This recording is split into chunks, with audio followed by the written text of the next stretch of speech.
ons berei onsself dan nou voor vir die erediens. Ons gaan saam sing.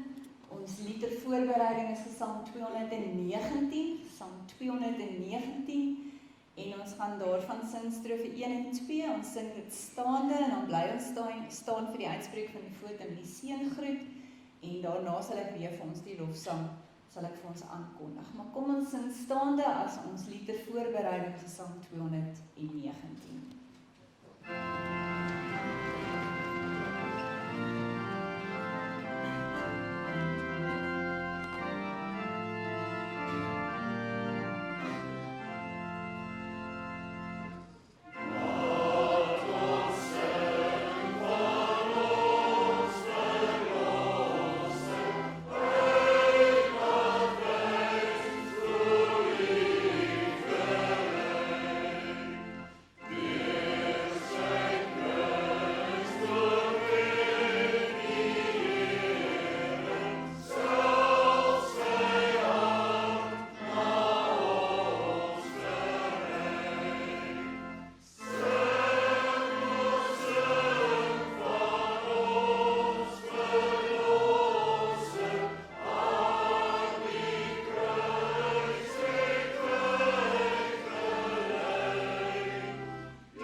So ver soos wat die ooste van die weste af is, so ver verwyder die Here ons oortredinge van ons af.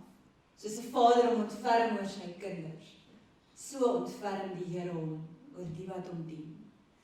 Geliefdes, genade en vrede vir julle van God ons Vader, van Jesus Christus die Here, deur die kragvolle werking van die Heilige Gees. Amen. Kom ons antwoord op die Here se seëngroet en ons sing as 'n lofsang Psalm 245, strofe 1, 2 en 3.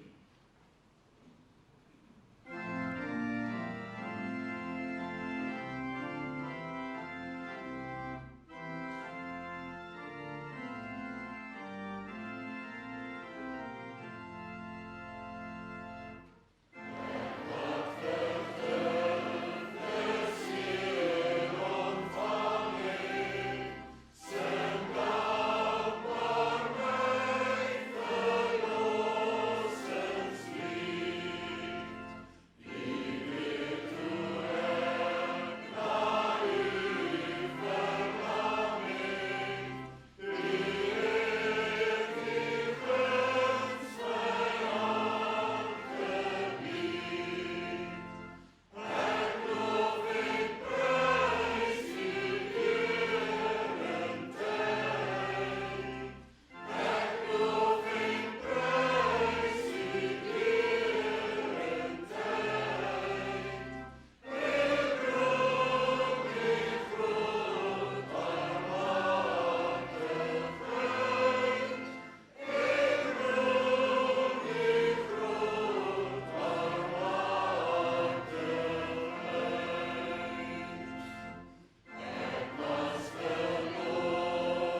Gemeente, ons tema vir oggend in hierdie tyd van Lent waarin ons inbeweeg, is ons tema vir oggend is die tema vergifnis. Mense wat vergewe is, moet ook weer kan vergewe. Mense wat vergewe is, moet ook weer kan vergewe. Nou hierdie simbool wat julle nou sien, is seker een van die wêreld se mees bekende simbole. Wanneer ons hierdie simbool sien, dan dink ons onwillekeurig, dan dink ons aan iPads en iPhones en iTunes en seker ook aan baanbreker tegnologie. Maar wanneer ons hierdie teken sien, dan dink ons onmiddellik aan sport en atletiek en hardloop. Maar daar is 'n teken wat eintlik nog meer bekend is as hierdie. Ons het al so 'n paar raaiskote sal wees van watter handelsmerk is eintlik nog meer bekend as hierdie. Dit is die volgende, Coca-Cola. En wanneer ons hierdie simbool sien, dan dink ons almal onwillekeurig aan 'n lekker glas koue koeldrank op 'n bewarmde somersdag. En terwyl baie mense die simbool van Coca-Cola beskou as seker die mees herkenbare besigheidssimbool in die wêreld, is daar 'n simbool wat nog meer bekend is as dit. En dit is die simbool van die kruis. Die simbool van die kruis is die mees bekende simbool in die wêreld. Nou waaraan dink ons? Waaraan dink ons as ons die simbool van die kruis sien? Ons dink aan Jesus. Ons dink aan ons geloof. En natuurlik dink ons ook aan vergifnis. Want dit is deur die kruis dat ons deur God vergewe word. Wil ek hê jy moet vir 'n oomblik saam met my teruggaan en dink, waarvoor is die kruis in die eerste eeu gebruik? Nou, in die eerste eeu is die kruis deur die Romeinse owerheid gebruik as die manier waarop mense tereggestel is. So toe Jesus ter dood veroordeel is, was die kruisiging die manier van teregstelling. Nou, ons dink baie keer as ons aan die kruisiging dink en Jesus aan die kruis, dan dink ons aan Jesus wat hoog aan 'n kruis hang. Die waarheid is egter dat dit meer waarskynlik is dat Jesus eintlik net 'n paar meter bo die grond sou gehang het. Met die gevolg is dat die skare sou eintlik baie naby aan Jesus gewees het. En dit maak eintlik meer sin, want as 'n mens daaraan dink, dat die kruisiging was vir die Romeine 'n manier om die kriminele mense af te skrik. Iemand hoog aan 'n kruis, wat hoog aan 'n kruis hang, ver buite die stad, sou mos nie eintlik veel van 'n afskrikmiddel gewees het nie. Die Romeine wou eerder hê dat die mense moes kon sien hoe afgryslik en hoe angswekkend die kruisiging is. Die Romeine wou eerder hê die mense moes hoor hoe hierdie kriminele en gekruisigdes aan die kruis roep om hulp. Die Romeine wou eerder hê die mense moes kon fisies sien hoe die gekruisigdes se liggame krul van die pyn. En die Romeine wou 'n punt maak met die kruisiging.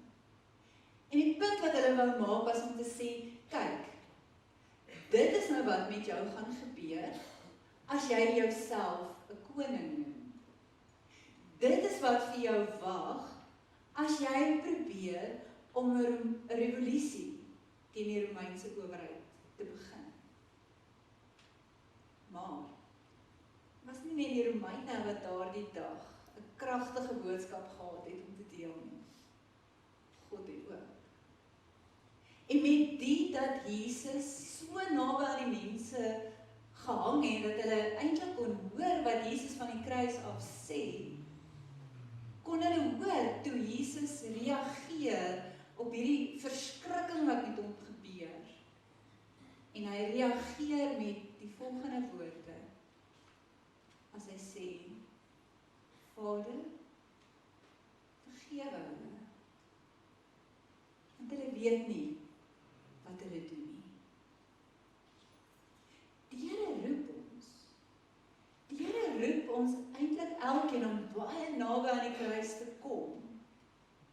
En hy sê, kom hier naby die kruis, sodat jy kan hoor dat jy vergewe is. Kom hier, sodat jy kan sien hoe lief ek jou het. En tot watter uiterstes ek gegaan het om my liefde vir jou te bewys. En vanoggend is dit vir jou en my net weer belangrik om te besef hoe vergifnis na jou en my kant toe kom deur die kruisiging. Jy en ek is geskep, ons is gemaak om in 'n verhouding met God te staan. Maar ons sonde het gemaak dat hierdie verhouding tussen my en jou, tussen my en jou en God is verbreek. Dis maar die verhaal van Adam en Eva, nee. Adam en Eva is geskep ook om in 'n verhouding met God te staan. Maar as gevolg van hulle ongehoorsaamheid en hulle sonde, word ook hierdie verhouding verbreek.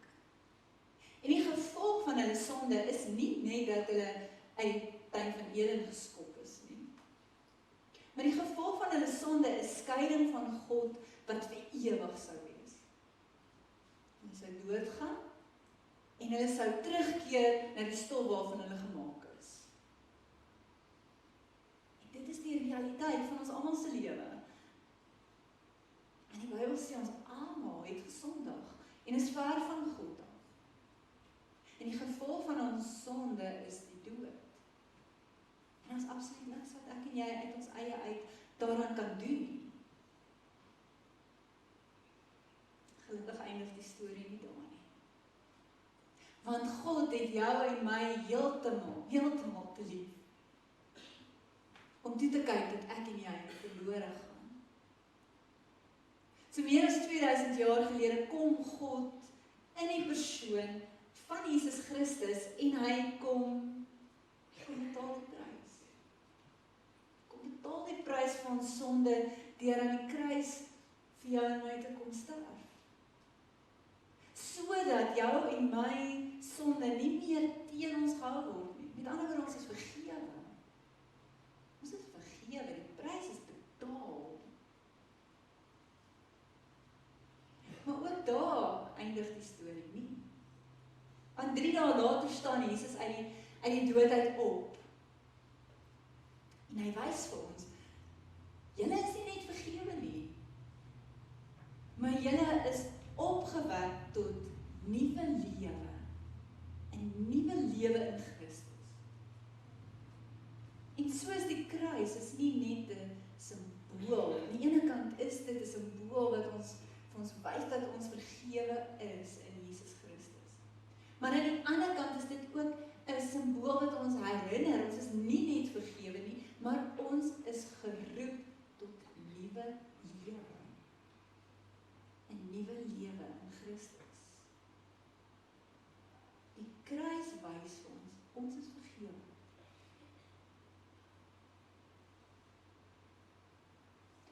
Die vraag is egter, het jy dit aanvaar? Het jy dit aanvaar vir jouself, jou eie gemaak? Het jy toegelaat dat die vergifnis van die Here jou 'n nuwe mens maak? Vir jou 'n nuwe lewe gee? As jy vandag dalk nodig het om daai vergifnis van die Here te beleef, dan het ek goeie nuus vir jou vandag. En al wat jy nodig het om te doen is jy moet daarvoor vra. Daarvoor vra. En dan moet jy dit aanvaar. Aanvaar dit wat die Here alreeds vir jou gedoen het. Dis so eenvoudig soos dit. Dis die een kant. Dis die eerste B. Nou die ander kant. Dit gaan nie net daaroor dat ons hierdie vergifnis van die Here moet aanvaar nie. Die ander kant hiervan is dat ons nou lewens moet gaan lewe. Lewe van vergifnis moet gaan lewe. En hier sluit ons nou by ons tema aan vanoggend. Wat sê mense wat vergewe is, moet weer mense wees wat weer ander kan vergewe. Wanneer ek besef wat die Here vir my gedoen het, word ek weer iemand wat hierdie vergifnis leef. Want vergifnis is nie net iets wat die Here vir ons gegee het nie. Ja, dit is vir ons gegee, maar sodat ek en jy sal omdraai en hierdie vergifnis weer aan ander sal gee. Om net te hoor van vergifnis is nie genoeg. Om net hierdie vergifnis te aanvaar is nie genoeg nie. Ons moet hierdie beginsel toepas in ons lewens en in ons verhoudings. Want toepassing is alles. Nou Jesus maak dit baie duidelik, dat mense wat vergewe is, moet weer kan vergewe, wanneer hy vir ons 'n gelykenis vertel. Die gelykenis waarvan ons lees in Matteus 18. Matteus 18 vertel Jesus vir ons hierdie gelykenis van 'n man wat baie diep in die skuld is. Hy het 'n groot som geld by die koning geleen. En wanneer dit dan 'n tyd is om hierdie skuld terug te betaal, dan kan hy nie. Nou in daardie dae kon jy jouself nie insolvent verklaar of bankrot verklaar en dan net verdwyn nie.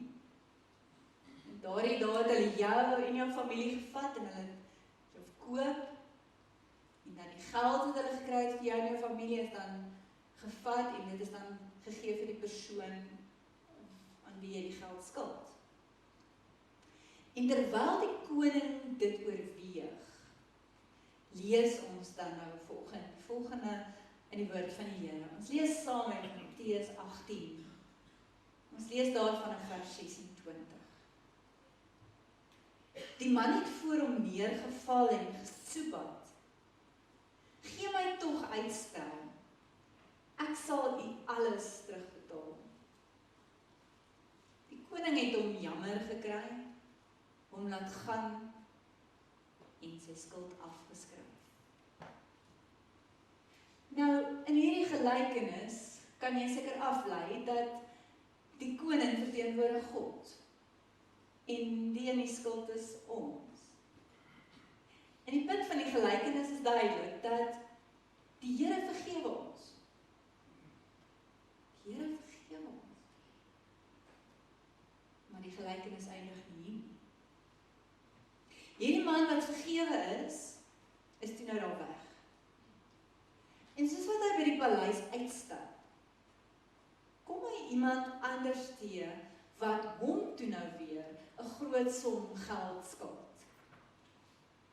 Ons lees verder, vers 29. Sy mede-amptenaar het voor hom neergeval en hom gesmeek. Gee my tog uitstel, ek sal jou betaal. Maar hy wou nie. En hy is daar weg om hom in die tronk te laat gooi, totdat hy die skuld betaal het. Toe die koning dit hoor, as hy woedend word, en hy het gesê, jou skurk, al daardie skuld het ek vir jou afgeskryf, omdat jy my gesoebat het. Moes jy nie ook jou mede-amptenaar jammer gekry het, soos ek jou jammer gekry het nie. Die boodskap van die gelykenis is duidelik. God het ons vergewe. So ons moet ander vergewe. Mense wat vergewe is, moet weer ander kan vergewe. En dis iets wat Jesus oor en oor geleer het in sy bediening. Wanneer hy sy disippels en ons leer om te bid, dan sê hy, julle moet so bid. Vader, vergewe ons oortredinge, soos wat ons die vergewe wat teenoor ons oortree. Wanneer Jesus gevra word, Here, hoeveel keer moet ek iemand wat my te nakom vergewe? Dan sê Jesus, nie 1 keer nie, nie 2 keer nie, 7 keer nie, nie 7 maal 7 keer nie. Hy sê aanhoudend. Dit is die fondasie van ons geloof. Vergifnis, genade. En Jesus het nie net gekom en gesê, goed, julle moet vergewe nie. Hy het vir ons kom wys. Hy het vir ons kom wys hoe lyk dit om te vergewe. Om die te vergewe wat dit nie verdien nie. Toe hy in die kruis vir ons sondes sterf. Dit is die toepassing van hierdie gelykenis. Nou moet ek en jy eerlik wees. Dit is nie altyd maklik nie. Dit is seker nie altyd maklik om die te vergewe wat op een of ander wyse ons te nakom.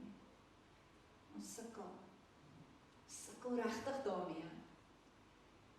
Ons sukkel daarmee en ons dink, maar daar lê groter satisfaksie daarin om eerder 'n wrok teenoor iemand te hou, as wat daar is om eerder daardie persoon te vergewe.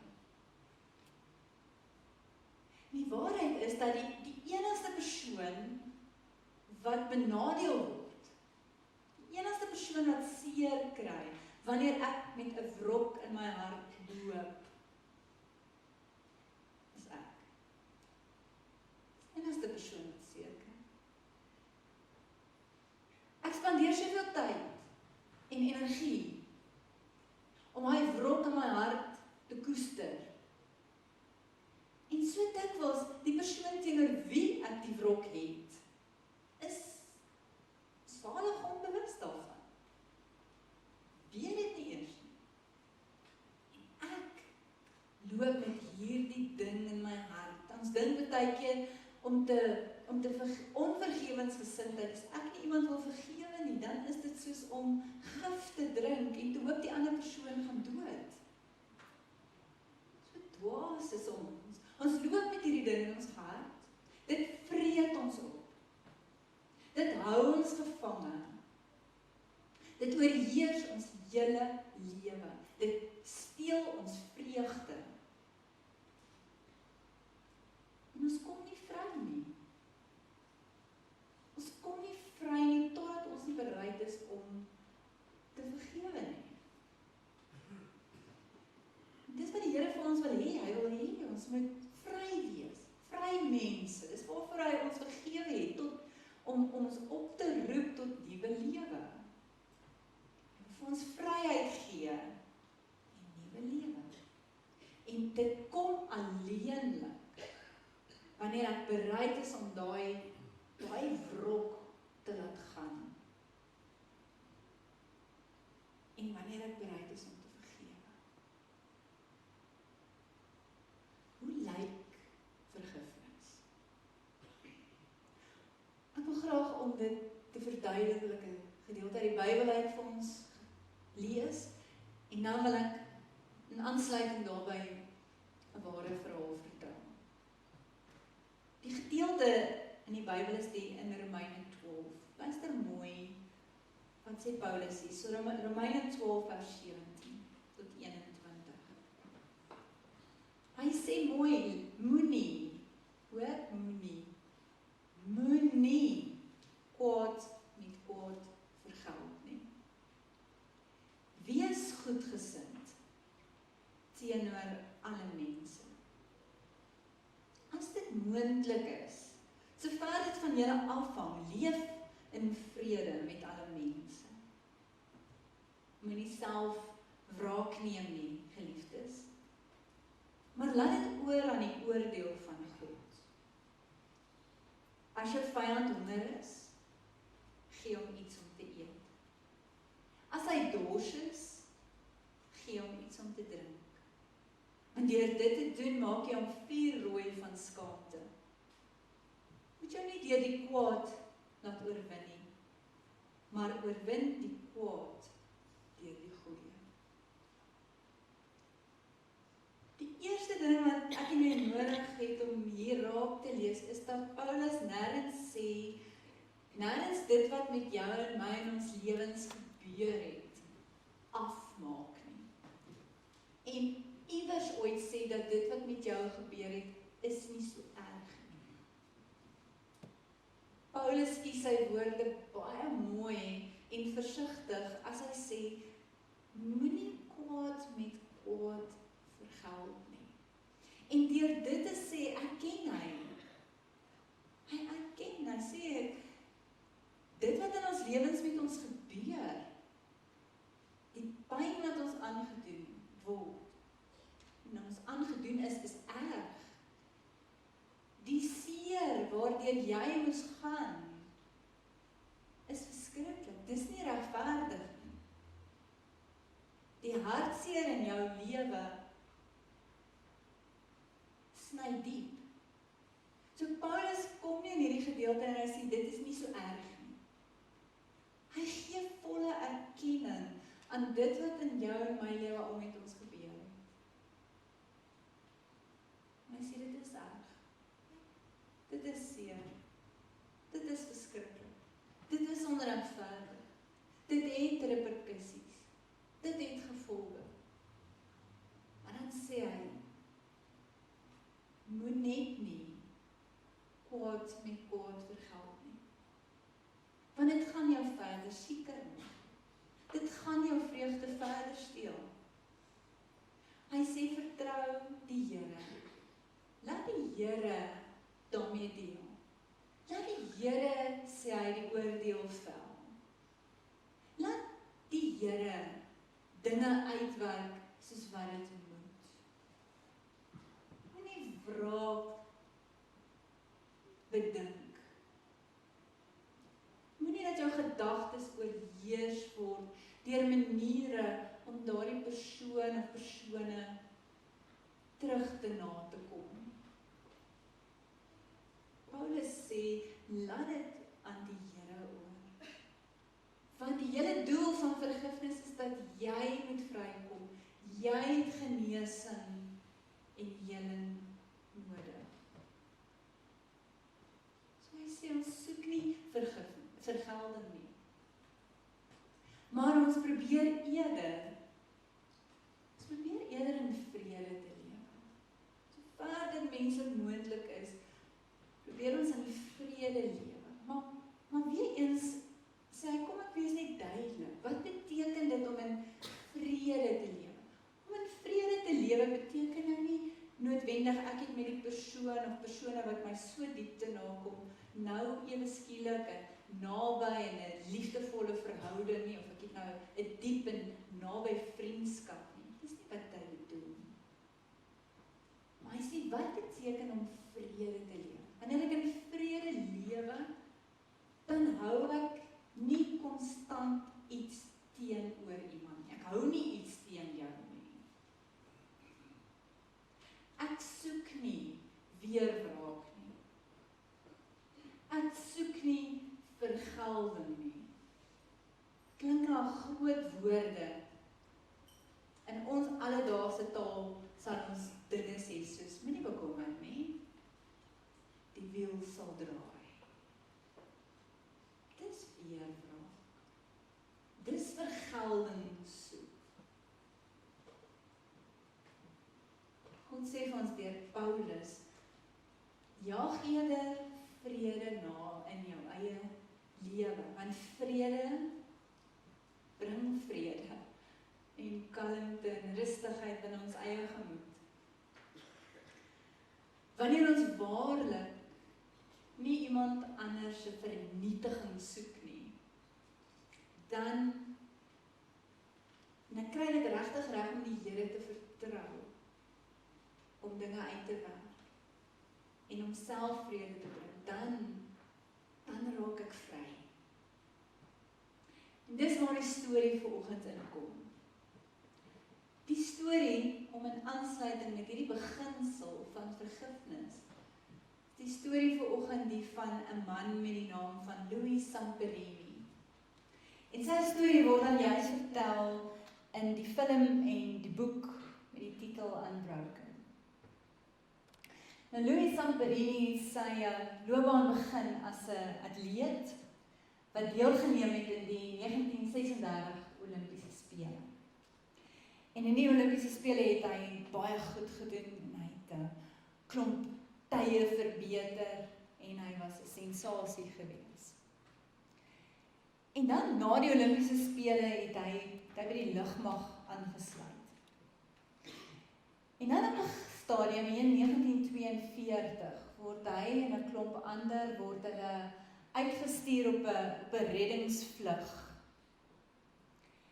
Gedurende hierdie reddingsvlug oor die Stille Oseaan, dan stort hierdie vliegtuig in die water neer. Vir 48 dae het hulle op die see rondgedryf. Die enigste oorlewendes was hy en nog 2 ander makkers gewees. Vir 48 dae het hulle op 'n reddingsbootjie het hulle rondgedryf. En nou kan ons dink in daai tyd aan wat se intense honger en intense dors hulle moes verduur het. En hulle is konstant deur haie aangeval en hulle selfs op 'n keer opgeskiet deur die vyand. En dan op 'n stadium sterf een van die 3 as gevolg van al hierdie ontberings. En wanneer Louis en sy ander vriende, hierdie makker van hulle en die vriend van hulle hom dan in die water instoot, maak hy daar belofte aan die Here en hy sê, Here, as U my red, dan sal ek my lewe aan U wy. So gebeur dit dan dat 2 weke later word hulle dan uiteindelik gered. Meer as 3000 kilometer van waar die vliegtuig oorspronklik in die water geval het. Maar hulle vreugde verander vinnig in vrees. Wanneer hulle besef, maar hulle is nie gered nie. Hulle is gevange geneem deur die Japaneese. En so vir die volgende klompie jare is Louis en 'n klomp ander wat ook gevange geneem is aan die mees haaglikste omstandighede blootgestel. Ons is verskriklik gemartel. Al wat hulle geëet het was 3 keer 'n dag het hulle seegras geëet. Hy het op 'n stadium sy 50 kilogram verloor. Was net vel en been, net 'n geraamte. En dan was onder andere was daar een besonderse wag wat die lewe vir hom in die besonder moeilik gemaak het. En dit was 'n wag met die naam van Mutsuhuri Watanabe. En hy het bekend gestaan as The Bird. En hy het gehoor van Louis se prestasies in die Olimpiese Spele en hy het absoluut obsessie met hierdie Louis ontwikkel en hy het uit sy pad uitgegaan om dit vir hom absoluut ondraaglik te maak. Sy lewe absoluut 'n hel gemaak. Op 'n geleentheid het hy hom geslaan omdat hy vir hom gekyk het. En as hy vir hom gekyk het hy vir hom geslaan omdat hy vir hom as hy vir hom geslaan as hy vir hom gekyk het. En as hy weer weggekyk het hom geslaan omdat hy nie vir hom gekyk het. En so maak nie saak wat hy gedoen het nie, hy is geslaan. Op 'n stadium is hy 200 keer in die gesig geslaan. Hy moes elke keer opstaan en hierdie wag het alles in sy vermoë gedoen om Louis te breek. En toe na jare van ondenkbare mishandeling en misbruik, het die oorlog uiteindelik tot einde gekom. En Louis is huis toe, maar terug by die huis kon hy net nie aanpas nie. Nagmerries, posttraumatiese stres het hom gedryf tot depressie en alkoholisme. En sy gedagtes is totaal en al oorheers. Die enigste ding wat hy wou doen, hy wou terug Japan toe gaan. En hy wou daai Watanabe doodmaak. Dis al wat hom in die lewe as te ware gehou het. Daai wrok en daai haat het so 'n houvas op hom gehad, dat dit besig was om sy lewe te verwoes. En sy vrou, wat deur alles heen en by gestaan het aangedring by hom om saam met haar te gaan. In daai tyd was daar 'n jong prediker wat rondgereis het en wat gepreek het. En sy het aand na aand het sy alleen gegaan en sy het alleen gaan luister. En sy het van gesê tot hier toe en nie verder nie. As jy nie saam met my gaan nie, is dit die einde. En hy het saam met haar gegaan. En die prediker in daai jare was die jong Billy Graham. En daardie aand het die Here 'n afspraak gehad met Louis. Daardie aand het hy gehoor van die Here se vergifnis. En hy het gehoor dat die Here aan 'n kruis kom sterf het om ons sondes te vergewe. En daardie aand het hy uiteindelik God se liefde, God se genade, het hy dit vir homself aanvaar. En toe eers, toe hy in die paadjie afstap in daai tent, toe vir die eerste keer onthou hy, wat hy die Here beloof het, daar in die Stille Oseaan, daai reddingsbootjie, dat hy sy lewe vir die Here sou gee. En daardie gebeurtenis, daardie aand het sy lewe totaal en al kom verander. Jesus se vergifnis en sy genade het sy lewe omgekeer. En van daai aand af het hy nooit weer 'n nagmerrie gehad nie. En van daardie aand af het al hierdie gedagtes van wrok en vergelding en weerwraak het verander. En is verander met gedagtes van ek wil terug Japan toe gaan, maar om hulle te gaan vergewe. En dan sal jy sien as jy bietjie die film gaan kyk of die boek lees in 'n kragtige toneel. Wanneer Louis al hierdie vorige wagte wat hulle mishandel het toespreek. Wanneer een vir een van die wagte voor hom kom staan, vergewe hy hulle elke een wat hy deur is. Almal was dit, behalwe Watanabe. Volgens oorlewering het hy op die vlug geslaan na die oorlog en hulle het gesê hy het selfmoord gepleeg. Maar 50 jaar later, in 1990, verskyn hy weer op die toneel. En dan is Louis weer daar om planne te maak om terug te gaan Japan toe om hierdie spesifieke man te gaan vergewe. En hy skryf dan vir my 'n lange brief. En hy gaan dan terug Japan toe, maar die ontmoeting het nooit plaasgevind nie, as gevolg van Watanabe se kant af. Maar ek haal net 2 sinne uit die brief uit aan wat Louis geskryf het. Hy sê ek het my lewe vir die Here gegee. Liefde het haat vervang.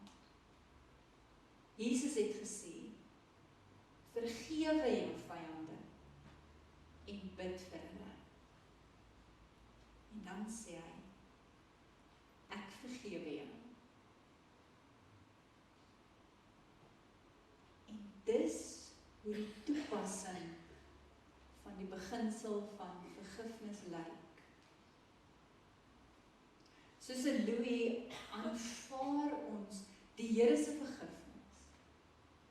En dan met die krag en die genade wat die Here vir ons gee, want dit is nie menslik nie. Ons kan dit net doen as die Here vir ons die krag en die genade daartoe gee. Draai ons om. En ons vergewe die wat ons te nakom. Hierdie verhaal van Louis wys ook vir ons dat vergifnis nie sê dat dit wat jy aan my gedoen het is nie erg nie. Dit sê nie dis maar reg nie. Ons vergeet maar nie daarvan. Maar wat dit wel sê is ek soek nie meer weerwraak nie. Ek wil eerder vrede hê. Vrede in my lewe. Ek wil selfs vir my vyande kan bid. As dit is wat Jesus van my vra. Want ons sien, saam met vergifnis, kom vryheid. Die twee gaan hand aan hand. Ons sien self dat die bitterste onreg wat aan jou gedoen word, selfs dit kan vergewe word met die Here se krag en genade. Hoekom vergewe ons? Omdat ons vergewe is. Omdat vergifnis my vry maak om te lewe in oorgawe vir die Here. So ek nooi jou vandag. Ek nooi jou vandag aanvaar die Here se vergifnis vir jouself. Maar moenie daar stop nie. Mense wat vergewe is ook mense wat weer kan vergewe. Onthou, toepassing is alles. Vergewe, want vergifnis bring lewe. Amen. Kom ons sit net so dan met ons saam.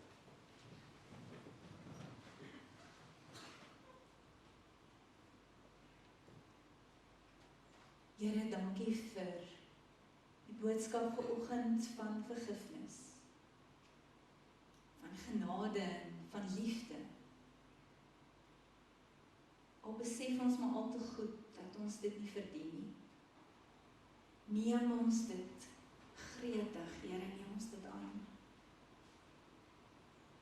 Help ons, Here, dat ons weer hierdie genade wat U aan ons bewys het, dat ons weer dit aan ander sal gaan bewys.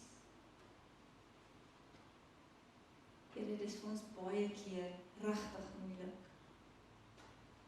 Omdat die seer wat ons aangedoen is so diep sny en sulke erge gevolge in ons lewens het. Maar help ons, Here, om te besef dat vergifnis nie beteken dat dit wat iemand aan ons aangedoen het, dat ons dit afmaak as nie so erg nie.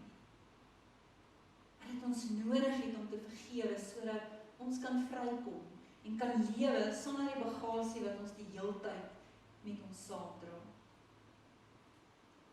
Help ons om ook genadig met onsself te wees. En onsself ook te kan vergewe, vir dinge wat ons verkeerd gedoen het. Dankie dat U ons elkeen vanoggend net weer kom herinner dat U genade en U liefde ons lewens regtig kan verander en kan nuut maak. Ons moet dit net aanvaar en ons eie maak. Ons loof en ons prys U naam, Here. Amen.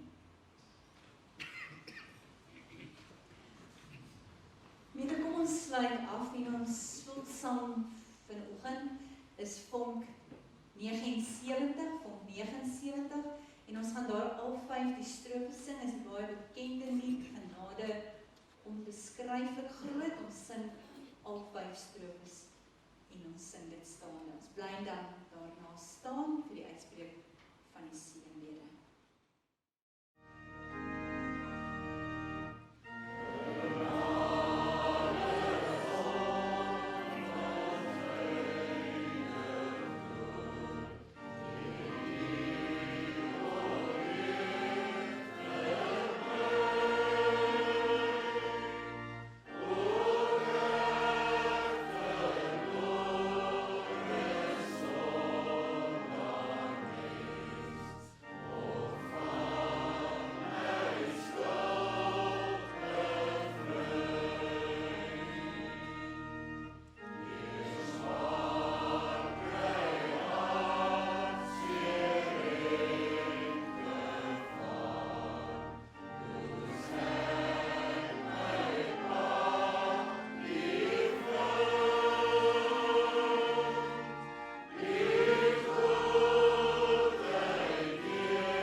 ontvang die seën van die Here en gaan in vrede. Die genade van ons Here Jesus Christus, die liefde van God, en die gemeenskap met die Heilige Gees, sal met julle elkeen wees en bly.